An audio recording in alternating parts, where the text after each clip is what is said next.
Hello movie lover, कैसे हैं आप सब। तो दोस्तों, आज की मूवी बहुत ही इंटरेस्टिंग होने वाली है। चैनल पर नए हैं तो सब्सक्राइब कर लीजिएगा ऐसी ही धमाकेदार मूवी देखने के लिए।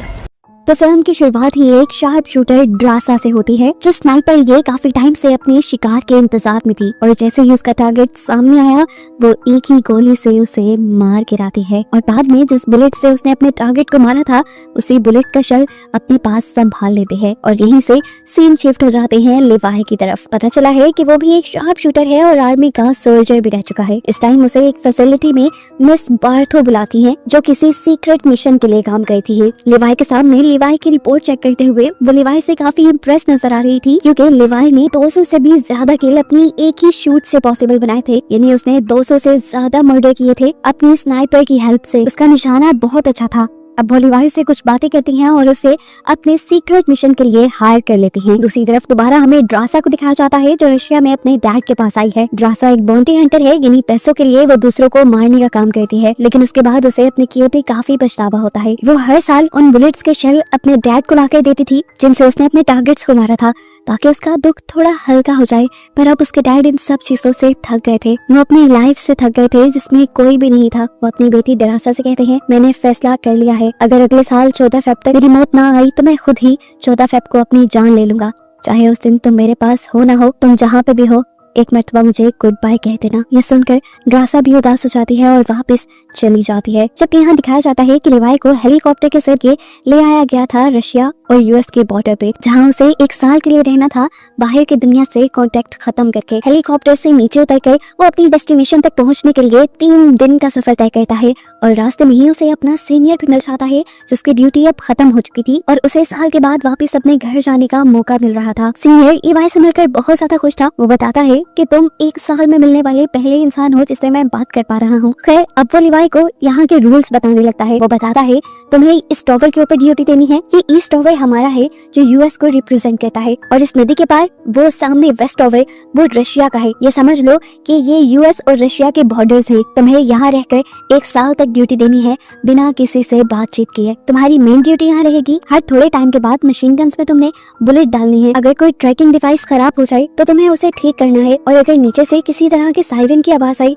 तो तुम यहाँ से बहुत तेज भाग जाना, इतना तेज कि 4 किलोमीटर का रास्ता एक सांस में ही पार कर देना। हैरान होकर लिवाई पूछता है, आखिर ये सब क्यों कह रहे हो? तो वो सीनियर बताता है, मुझे मेरे सीनियर ने ये इंस्ट्रक्शन दी थी, उसको उसके सीनियर ने ये इंस्ट्रक्शन दी थी और यही इंस्ट्रक्शंस मैं तुम्हें दे रहा हूँ। इससे ज्यादा हमें भी कुछ नहीं पता। अब लिवाई उससे एक और सवाल करता है कि आखिर यहाँ पर इतनी हाई सिक्योरिटी क्यों रखी जाती है? ये सुनकर वो सीनियर उठता है और एक बॉम्ब उठाकर नीचे फेंक देता है। बॉम्ब के नीचे फटते ही बहुत ही अजीबोगरीब आवाजें सुनाई देती है, जैसे वो कोई खतरनाक क्रिएचर्स हो। सीनियर बताता है, ईस्ट और वेस्ट टॉवर के दरमियान में ये जो जगह है इसका नाम है द गॉर्ज। यहाँ पर कोई भी नहीं जाता और मानो जैसे इसके अंदर कोई खतरनाक क्रिएचर्स रहती हो जिनको ऊपरी दुनिया तक आने से रोकना ही हमारा काम है।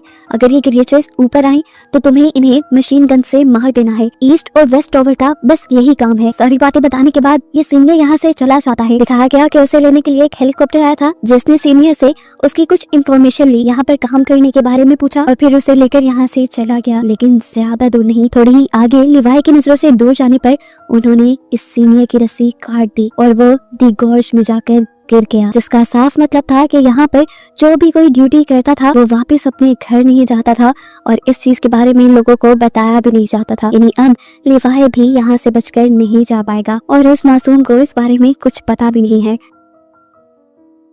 खैर, सीन कट होता है और हमें लिवाई की नेक्स्ट डे लाइफ को दिखाया जाता है। उसने अपना काम शुरू कर दिया था। मशीन गन में खत्म हुई हुई बुलेट्स रीलोड की, यहाँ के कुछ सिस्टम चेक किए और उसके बाद ट्रैकिंग डिवाइस को ठीक किया। इसके बाद वो अपने हेडक्वार्टर को सारी डिटेल्स देता है और यहाँ की बाकी चीजें सर्च करने लग जाता है। दिन यूं ही गुजरते रहे। एक दिन उसे वेस्ट टॉवर से मशीन्स चलने की आवाजें आई। उसने सोचा चलो चेक तो करूं। दूरबीन से जब उसने आगे को देखा तो वहाँ एक लड़की थी जिसके बारे में हम जानते हैं कि वो ड्रासा है। उसे भी लिवाई की तरह वेस्ट टॉवर पर जॉब दे दी गई है कि उसने सरहद की रखवाली करनी है और नीचे गॉर्ड से आने वाले मॉन्स्टर्स को मारना है। ये दोनों चाहे एक दूसरे से काफी दूर थे लेकिन फिर भी एक दूसरे से कांटेक्ट कर सकते थे। लेकिन महीनों इन्होंने यही सोचते हुए गुजार दिए कि क्या इन दोनों को एक दूसरे से कांटेक्ट करना भी चाहिए या नहीं। एक दिन दिखाया जाता है कि ड्रासा अपनी बर्थडे सेलिब्रेट सेलिब्रेट करने के लिए बैठी हुई थी। ड्रासा को कुछ एक्साइटिंग मिल नहीं रहा था तो उसने गोली चलाकर लिवाई को ही अपनी तरफ अट्रैक्ट किया। एक बोर्ड पे लिखकर उसका नाम पूछा तो लिवाई ने उसे बताया कि नाम बताना यहाँ अलाउ नहीं। ड्रासा को थोड़ा अजीब लगता है और वो बोर्ड पर लिखकर लिवाई से कहती है, आज मेरा बर्थडे है और मैं जो चाहूँ वो करूंगी। मैं अभी डांस करने लगी हूँ, तुम बस मुझे देखो और बताओ तुम्हारा फेवरेट मूव क्या है। लिवाई बेचारे को तो डांस नहीं आता था, उसने ये बात बता दी। तो ड्रासा ने पूछा फिर आता क्या है। लिवाई ने बताया मुझे बस शूटिंग आती है। ड्रासा ने वही टेस्ट करने का डिसाइड किया और अपने रूम में जाकर एक बोतल रख दी, जिसे लिवाई ने भी एक ही शूट में फोड़ दिया और बताया कि वो सच में एक बहुत अच्छा स्नाइपर था। ड्रासा को भी शौक चढ़ता है अपनी स्किल्स दिखाने का, वो भी लिवाई के रूम में रखी हुई एक बोतल तोड़ देती है और फिर लिवाई का रिएक्शन देखने के लिए जैसे ही वो लिवाई के टॉवर पे देखती है तो एकदम से उसके होश उड़ जाते हैं, क्योंकि वहाँ पर अजीब सी क्रिएचर्स ऊपर चढ़ रही थी लिवाई के टॉवर पर। उसने एक सेकंड नहीं लगाया और धड़ाधड़ शूट करते हुए उन क्रिएचर्स को मारना शुरू कर दिया। लिवाई को भी समझ नहीं आई कि ड्रासा क्या कर रही है। उसने जब नीचे से क्रिएचर्स को ऊपर आते देखा तो फौरन उसने भी अपनी पोजीशन ले ली और धड़ाधड़ गोलियां चलाते हुए ऊपर आने वाली सभी क्रिएचर्स को मार डाला, जिसमें उसका ड्रासा ने भी काफी साथ दिया था। ड्रासा जो लिवाई के टॉवर पे ध्यान दिए हुए थी, उसने अपने टॉवर पर तो देखा नहीं, उसके भी टॉवर पे बिल्कुल उसके करीब एक मॉन्स्टर आ गया। इससे पहले कि वो ड्रासा के ऊपर हमला कर देता, पीछे से ठीक वक्त पर लिवाई उसे शूट करके मार डालता है। मिशन खत्म करते करते सुबह हो जाती है और ड्रासा लिवाई को बताती है कि ये मेरा जिंदगी का बेस्ट बर्थडे था। लिवाई हंसता है और ये दोनों अपने काम पे लग जाते हैं। अब जितनी मशीन गन्स की गोलियां इन्होंने इस्तेमाल कर ली थी, ये लोग उसे दोबारा फिल करने लग जाते हैं। दिन गुजरते रहते हैं और दिखाया जाता है काफी वक्त गुजर गया है। इस दौरान ड्रासा और लिवाई के दरमियान की दोस्ती काफी बढ़ चुकी थी। ये लोग दूर तो थे लेकिन काफी टाइम एक दूसरे के साथ गुजारते थे। दूरबीन के जरिए एक दूसरे के साथ चेस खेलते थे, ड्रम्स बजाकर एक दूसरे को एंटरटेन करते थे और एक दूसरे से बातें भी करते थे। देखते ही देखते 14 फरवरी का दिन भी आ जाता है जब ड्रासा के डैड ने खुदकुशी करने का डिसाइड किया था। ये दिन ड्रासा के लिए बहुत मुश्किल था और उसने मैसेज लिखकर लिवाई को बताया भी कि ये दिन मेरे लिए बहुत मुश्किल है, आई विश कोई इस दिन मेरे पास होता। फिर क्या था, लिवाई अपनी तैयारी शुरू कर देता है। अपने पास मौजूद चीजों से एक गैजेट बनाता है और तार के जरिए वेस्ट टावर पे जाने का डिसाइड करता है। एक छोटे से रॉकेट के जरिए अपनी रस्सी वो वेस्ट टावर तक फेंक देता है, जिसे पकड़कर ड्रासा अच्छी तरह बांध देती है और आने से पहले लिवाई उसे लिख के बताता है, कैसा हो अगर आज हम दोनों डिनर साथ करें। जो सुनकर ड्रासा काफी खुश हो गई और अब लिवाई ने तार के जरिए अपना सफर शुरू कर दिया। आधे रास्ते तक तो वो ग्रेविटी की वजह से चला गया, लेकिन आगे का सफर उसे लटक लटक कर मुश्किल से तय करना पड़ा, लेकिन फाइनली वो अब ड्रासा के पास था। दूसरी तरफ ड्रासा उसको वेलकम करने के लिए फ्लावर्स लिए खड़ी थी, लेकिन इस टाइम लिवाई की हालत काफी खराब थी। 2 घंटे की वो मेहनत करके आया था, उसे फ्रेश होने की जरूरत थी। फ्रेश होने के बाद दिखाया जाता है कि ये दोनों डिनर के लिए बैठ जाते हैं। डिनर करते हुए ड्रासा आखिर बता ही देती है कि आज का दिन उसके लिए क्यों इतना मुश्किल था। वो बताती है कि उसके डैड आज के दिन सुसाइड कर चुके होंगे, इसीलिए वो बहुत दुखी थी।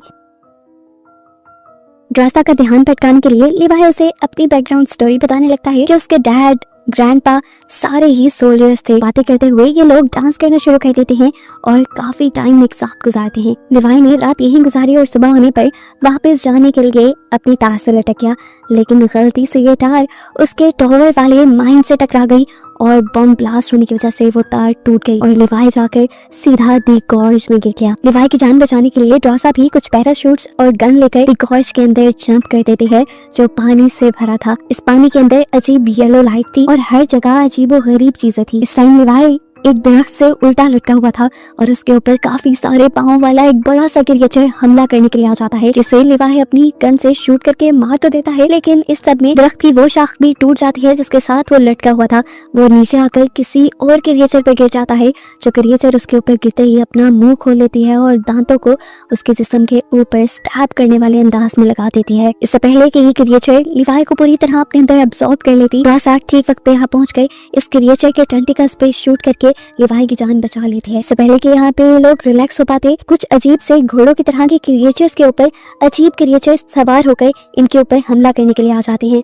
यहाँ पर जो भी क्रिएचर थी वो अपनी असली हालत में नहीं थी। ऐसा लग रहा था कि मानो ये सारी क्रिएचर्स 2-2 या 3-3 चीजों का हाइब्रिड हो। जिस तरह ये घोड़े, इनके अंदर से अजीब टेंटिकल्स निकल रहे थे और उनके ऊपर जो इंसान थे वो किसी दरख्त और इंसान की शक्ल के थे। ये दोनों अपनी जान बचाने के लिए अपनी गन्स तान लेते हैं और अपने सामने आने वाले सभी दुश्मनों को मारते हुए आगे बढ़ने की कोशिश करते हैं। बेसिकली तो इनको यहाँ से वापस अपने टॉवर्स पर जाना था, लेकिन ड्रासा नीचे आते हुए अपनी वो डिवाइस खो चुकी थी जो रस्सी के जरिए इनको ऊपर की तरफ खींचती थी। ना चाहते हुए भी इन्हें इस गॉर्ज के अंदर ही आगे बढ़ना पड़ता है, जहाँ हम देखते हैं कि पहले जो धुंध इनके इर्द गिर्द येलो कलर की थी वो अजीब तरीके से ब्लू कलर में बदल जाती है और इन्हें यहाँ पर एक फैसिलिटी दिखाई जाती है जो एक साइंटिस्ट की थी जिन्होंने पहली मर्तबा बॉम्ब बनाया था। इस फैसिलिटी के इर्द गिर्द पूरी एक कम्युनिटी भी थी। ड्रासा और लिवाई ये देखकर हैरान थे कि ऐसे कैसे एक पूरी कम्युनिटी तबाह हो सकती है। चारों तरफ इन्हें खतरा ही महसूस हो रहा था, जिससे बचने के लिए ये लोग एक चर्च के अंदर चले गए, लेकिन इस चर्च के अंदर भी खतरा कम नहीं था। यहाँ पर बड़े बड़े स्पाइडर्स थे जिनकी मुंह की जगह इंसानी चेहरे थे और दांत बहुत ही ज्यादा खतरनाक, और वो एकदम से जंप करके लिवाई और ड्रासा दोनों के ऊपर ही हमला कर देते हैं। ये दोनों इन स्पाइडर्स को अपने ऊपर से उतारते हुए शूट करके यहाँ से बाहर निकलते हैं और एक दूसरी फैसिलिटी के अंदर जा घुसते हैं। ये जगह उन्हें किसी लैब की तरह लग रही थी। इसी लैब के अंदर इन्हें एक डीवीडी मिलती है जिसे प्ले करने पे ये एक डॉक्टर की वीडियो थी जो यहाँ पर होने वाले एक्सपेरिमेंट की डिटेल बता रही थी। असल में वो लोग एक्सपेरिमेंट कर रहे थे इंसानों के डीएनए पे। वो आम इंसानों को सुपर ह्यूमन बनाना चाहते थे और इन सुपर ह्यूमंस को अपने डिफेंस सिस्टम में यूज करना चाहते थे, यानी वो इन सुपर ह्यूमंस को सोल्जर्स बनाना चाहते थे। लेकिन इन लोगों का एक्सपेरिमेंट खराब हो गया, जिसकी वजह से इंसानों के डीएनए के अंदर हर चीज का डीएनए मिलने लगा। इसलिए यहाँ पर कई किस्म के हाइब्रिड्स बन गए। दरख्तों के अंदर इंसानों वाला डीएनए चला गया, जबकि इंसानों के अंदर दरख्तों वाला। ऐसे यहाँ पे कोई भी दरख्त मिल सकता था जो इंसानों की तरह बात कर सकता है, चल सकता है, और कोई भी इंसान ऐसा भी दिख सकता है जिसके अंदर से शाखें निकल रही हो। एक अजीब बात वो ये भी बताती है कि इनका एक्सपेरिमेंट इतना खतरनाक हो गया था कि दरख्तों के अंदर ऑर्गन्स भी पैदा होने लगे थे। हत्ता कि यहाँ पे जो छोटे छोटे इंसेक्ट्स भी थे, कीड़े भी थे, उनमें भी इंसानों और दरख्तों का डीएनए मिक्स हो चुका था।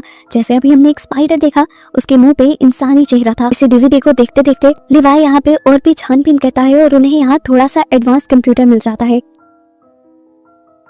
इस कंप्यूटर को चलाने पर लिवाई के सामने और भी ज्यादा राज खुल जाते हैं। एक सीक्रेट कंपनी के बारे में उसे पता चलता है जो इंसानों को सुपर ह्यूमन बनाने के साथ साथ और भी बहुत से खतरनाक एक्सपेरिमेंट्स कर रही थी। इन लोगों ने एक ऐसा मिसाइल भी बनाया था जिसे अगर कहीं पर टारगेट किया जाए तो वो अपने फटने के साथ अपने इर्द गिर्द रेडियस के 4 किलोमीटर एरिया को तबाह कर सकती है। ये पढ़कर वो समझ गया था कि आखिर उसके सीनियर्स क्यों किसी सायरन के बजने पर उसे 4 किलोमीटर दूर तक भागने को कह रहे थे। वो इसी मिसाइल के फटने की बात करते होंगे। हो ना हो, लिवाई को समझ आ गया था कि ये मिस बार्थो की फैसिलिटी है और वही अपने इन खतरनाक एक्सपेरिमेंट्स को दुनिया से बचाने के लिए ड्रासा और लिवाई जैसे सोल्जर्स को हमेशा ईस्ट और वेस्ट टावर पर हायर करके रखती थी, जो गॉड से आने वाले हर मॉन्स्टर, हर क्रिएचर को मारकर दुनिया को उनकी सच्चाई से दूर रखे। यहाँ पे मौजूद चीजों से ये लोग पता चला लेते हैं कि इन एक्सपेरिमेंट के पीछे गवर्नमेंट का कोई हाथ नहीं, ना ही रशियन गवर्नमेंट का और ना ही यूएस गवर्नमेंट का। इन्हें पता चलता है कि मिस बार्थो यहाँ का सारा काम ड्रोन्स के जरिए करवाती थी, लेकिन फिर भी सारे काम ड्रोन्स और रोबोट नहीं कर सकते थे। जिस तरह ट्रैकिंग डिवाइस चेंज करना, मशीन गन में गोलियां भरना, इस तरह के कामों के लिए उन्हें इंसानों की जरूरत होती थी। इसीलिए ड्रासा और लिवाई यहाँ थे आज। सारी सच्चाई रियलाइज होने के बाद ये लोग फौरन यहाँ से भागने की कोशिश करते हैं, लेकिन उसी दौरान इनके इर्द गिर्द कुछ क्रिएचर्स घेरा बना लेती हैं और इन्हीं का गुमा हुआ वेपन्स का बैग इनके सामने लाकर रख देती हैं। ये इन मॉन्स्टर्स की चाल भी हो सकती थी, लेकिन ड्रासा और लिवाई ने अपना बैग लेने का फैसला किया, क्योंकि अगर इनके पास गन ही ना होती तो ये लोग आगे लड़ते क्या। अब ड्रासा जैसे ही उस बैग को पकड़ने के लिए आगे बढ़ती है तो कोई आदमी उसके पाँव को अपने ट्रैप में बंद करते हुए उसे खींचते हुए एक और जगह पे ले जाता है जो रेड जोन थी।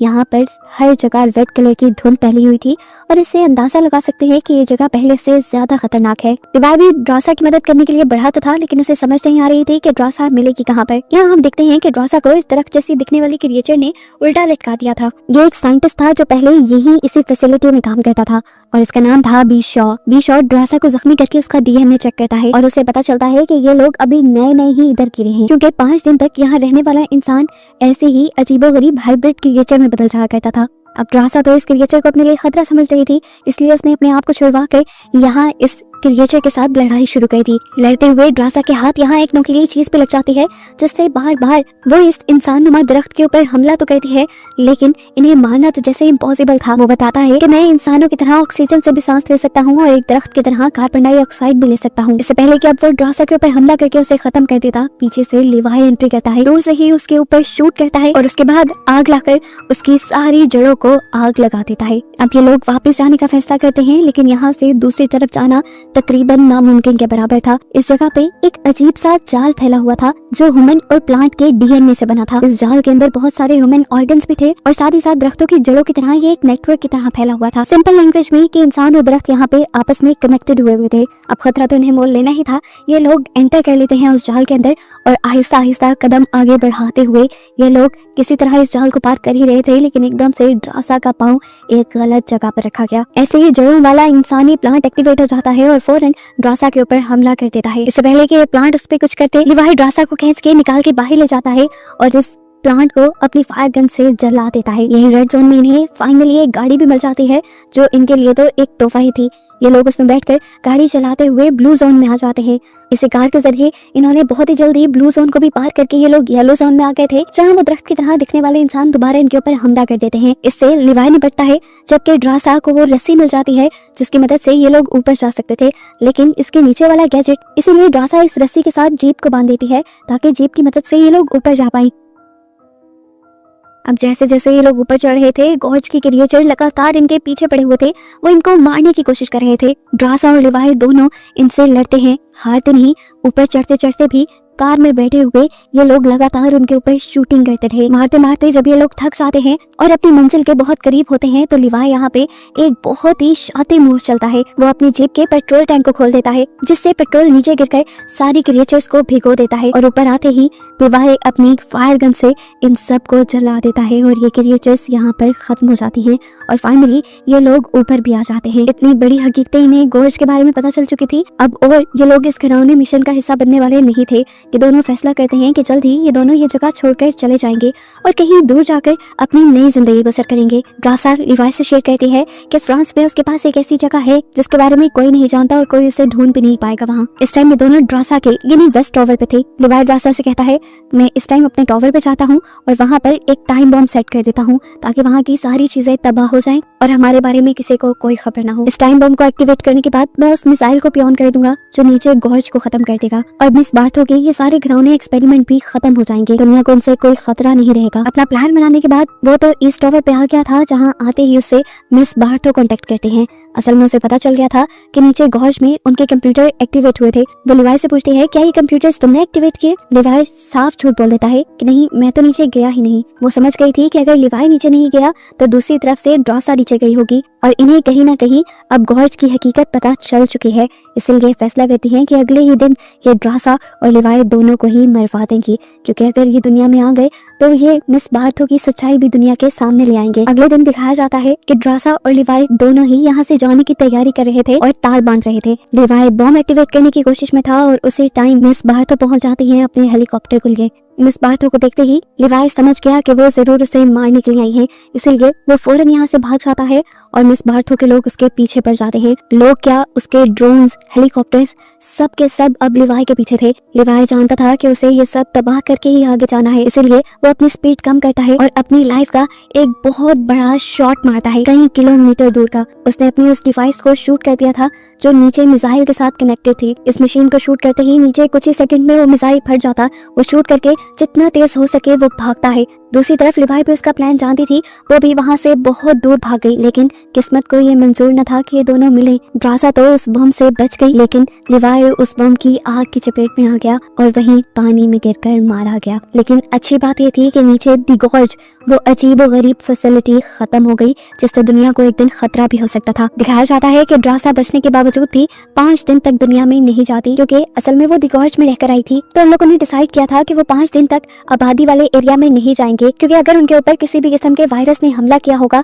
तो वो 5 दिन के बाद ही सामने आएगा। 5 दिन तक जब ड्रासा बिल्कुल भी नहीं बदलती तो वो यहाँ से आबादी वाले एरिया में जाने का डिसाइड कर लेती है। काफी अर्से बाद दिखाया जाता है कि ड्रासा आज भी लिवाई को याद करती है। वो लिवाई की लिखी हुई पोएट्री कई मर्तबा पढ़ चुकी थी और आज भी वो पढ़कर रो रही थी। फ्रांस की वो सीक्रेट जगह जिसके बारे में उसने लिवाई को बताया था, वहीं पर उसने एक वेट्रेस की जॉब भी शुरू कर ली थी। एक दिन जॉब करते हुए सरप्राइजिंगली लिवाई उसके सामने आ जाता है। जिस तरह से ये लोग अपने टॉवर से एक दूसरे से बातें करते थे लिख लिख कर, लिवाई लिखकर उससे पूछता है, क्या मुझे रैपिड पाई मिलेगी जो उन्होंने लास्ट टाइम एक साला डिनर करते हुए खाई थी। ये देखकर ड्रासा की खुशी की इंतहा नहीं रहती और वो एक्साइटमेंट में जाकर लिवाई को गले लगा देती है। और इन लोगों के इस सरप्राइज और अच्छे रियूनियन के साथ ये मूवी यहीं खत्म हो जाती है। हाँ तो दोस्तों, आज की ये वीडियो आपको कैसी लगी? अच्छी लगी हो तो एक लाइक कर देना, चैनल को सब्सक्राइब कर लेना और अपने दोस्तों के साथ शेयर जरूर करना। मिलते हैं नेक्स्ट वीडियो में।